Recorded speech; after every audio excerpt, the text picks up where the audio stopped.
today it's replacing a thermostat on a refrigerator. The compressor just doesn't turn on, and the way you can tell that everything gets warm, if you strike the area that has the thermostat, you'll see that the compressor kicks on. There's 1,000 other things I'd rather be doing today, so let's just see if we can get through this as quickly as we can. The first thing we're going to have to do is get rid of everything that's on the top shelf here. I learned this from Steve Ash, partselect.com. He just retired. Thanks for the videos, Steve. Let's take this whole thing out. Let's actually unplug the thing.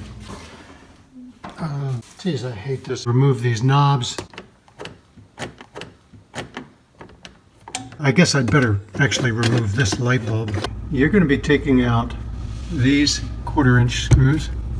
Don't take the ones out right here.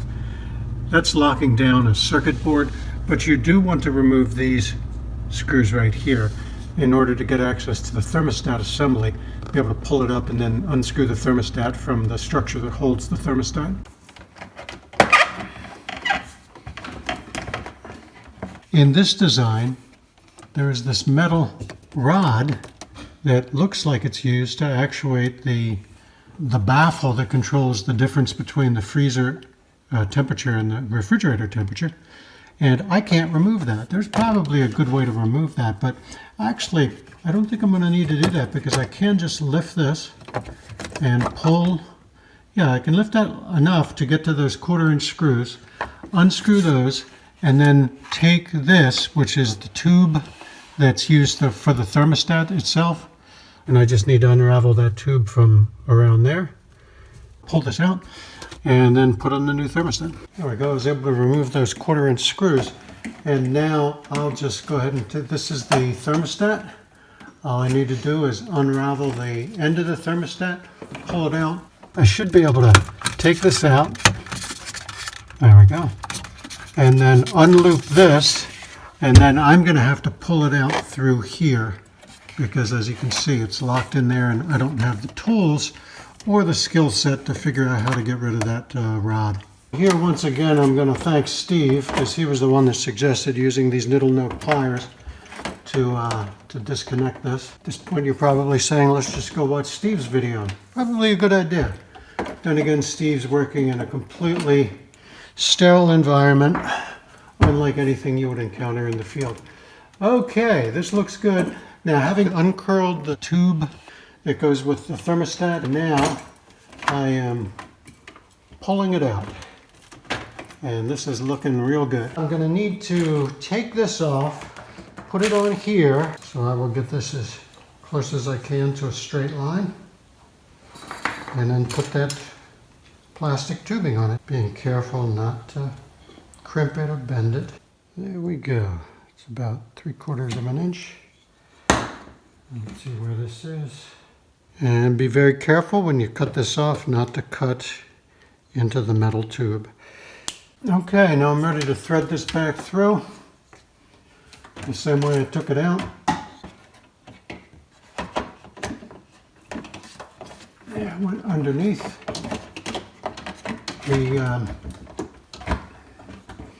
that metal rod.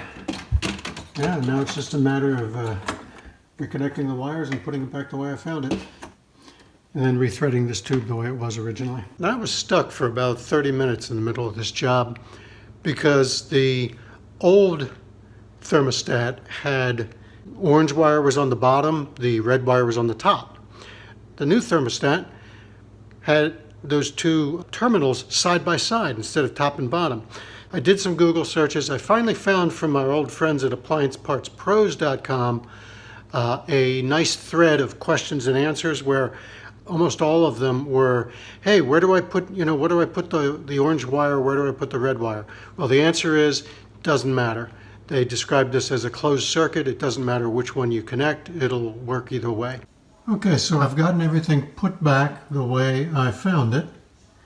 I didn't take this whole thing down. I couldn't figure out how to do it.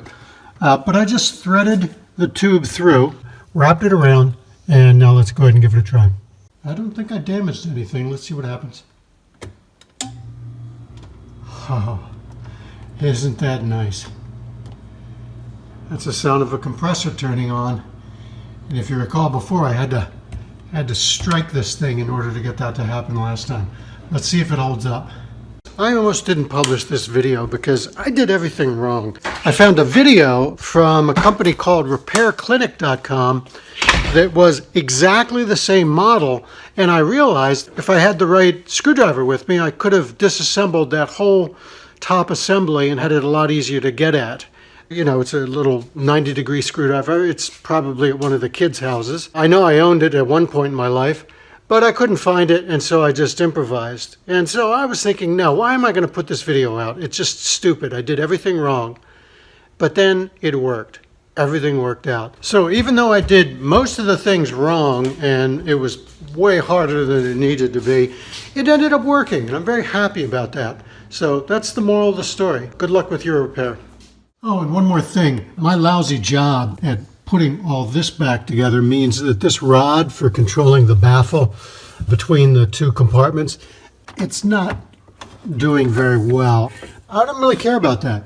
I'm going to keep it right in the middle. I've had it there for the last 15 years. I'm never going to be moving this thing around. And if I can get another 10 years out of this with this goofy fix job, I'll be happy.